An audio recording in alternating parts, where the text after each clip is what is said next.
Hey guys, যদিহে পোনপ্ৰথমবাৰৰ বাবে আমাৰ চেনেলটো চাই আছে, প্লিজ চেনেলটো ছাবস্ক্ৰাইব কৰি কাষতে থকা বেল আইকনটো প্ৰেছ কৰি অল কৰি দিবলৈ নাপাহৰিব। শিল্পী জেং বিহুত লাগিছে জেং, আপোনালোকে নিশ্চয় জানে। লাহে লাহে কোন ঢালে আমাৰ বিহু সংস্কৃতি।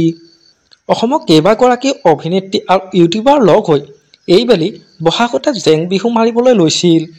চেংফা নামেৰে সাজু কৰি তুলিছিল এটা জেং বিহু দল। বহাগত মঞ্চই মঞ্চই জেং বিহু মাৰিলগৈ শিল্পীসকলে।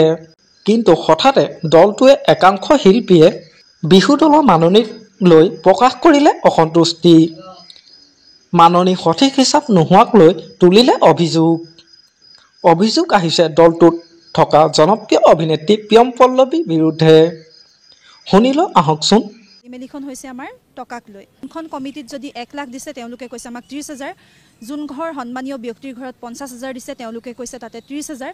এনেধৰণে তেওঁলোকে দেখা দেখিকৈ 1 লাখৰ ওপৰ পইচা মাৰিছে। আমাৰ গোটেই মেনেজখিনি কৰিছিলে এনিশা হাজৰিকা। উকা কাগজত হিচাপ যিখন আমাৰ এখন থাকে আৰু ভাইবেলি হিচাপখন যিখন প্ৰিয়ম পল্লৱীয়ে দিছে সেইখনত 30,000 টকাৰ মাত্ৰ হিচাপ দিছে। তাৰমানে 20,000 টকা ক'ত গ'ল? মাৰিবলৈ খেদি আহিছে ৰাস্তাৰ মাজত। তেওঁলোকে মানে বহুত বেয়াকৈ গালি পাৰি গ্ৰুপত ঢেৰ মানে লেতেৰা ভাবো কি মোক মৰাৰ ভাবো। চেনফা নাম লৈ অন্য দলৰ হৈ অনুষ্ঠান পৰিৱেশন কৰা অভিযোগ তুলিছে প্ৰিয়ম পল্লৱীৰ বিৰুদ্ধে। অভিযোগৰ বিৰুদ্ধে প্ৰিয়ম পল্লৱীয়ে কি ক'লে শুনিলো আহকচোন। ভুল বুজাবুজিৰ পৰা এটা ডাঙৰ বিতৰ্ক আৰম্ভ হৈছে। যিখন কমিটিৰ তেখেতে মানুহগৰাকীলৈকে ফোন কৰিছে, একেবাৰে মানুহজন সহজ সৰল। প্ৰথম কথা, তেখেতে কথাষাৰ যিখিনি কথাত উদ্দেশ্যত বুজাইছিলে বা যিখিনি কথা উদ্দেশ্যলৈ কৈছিলে সেইখিনি কথা তেওঁলোকে প্ৰকৃততে নুবুজিলে, নুশুনিলে। যিখিনি তেখেতে যিটো এমাউণ্ট কৈছে বা এইটো এমাউণ্ট লয়, সেই এমাউণ্টটো কোৱাৰ আঁৰত এটাই কাৰণ আছিলে যে যাতে আমি যিটো এমাউণ্টটো তেখেতৰ অঞ্চলত গৈ অনুষ্ঠান কৰি আহিলোঁ সেই এমাউণ্টটো যথেষ্টখিনি কম আছিলে। আৰু তেখেতে ভাবিছে যদি সেই কম এমাউণ্টটো মই যদি কৈ দিওঁ মানে বেলেগৰ আগত, তেতিয়া বেলেগ অনুষ্ঠানবিলাকতো তেওঁলোকৰ অসুবিধা হ'ব পাৰে। গতিকে আমাৰ ভালৰ কাৰণে যাতে আমি অন্য অনুষ্ঠানবিলাকত যাতে যিখিনি মাননি তেওঁ কৈছে তাতকৈ যাতে অকণ বেছিকৈ পাওঁ, সেই মাননিটো তেখেতে মানে মিছাকৈ তেখেতলোকৰ আগত প্ৰকাশ কৰিছে।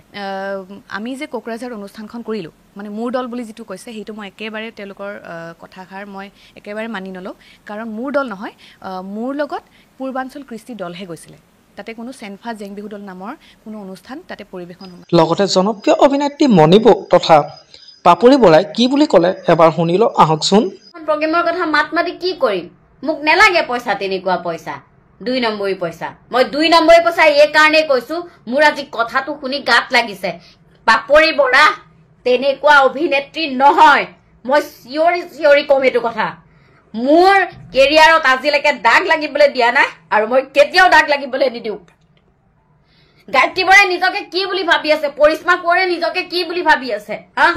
মৰম খানি দিন তোমাৰে দেহত আঁকি দিন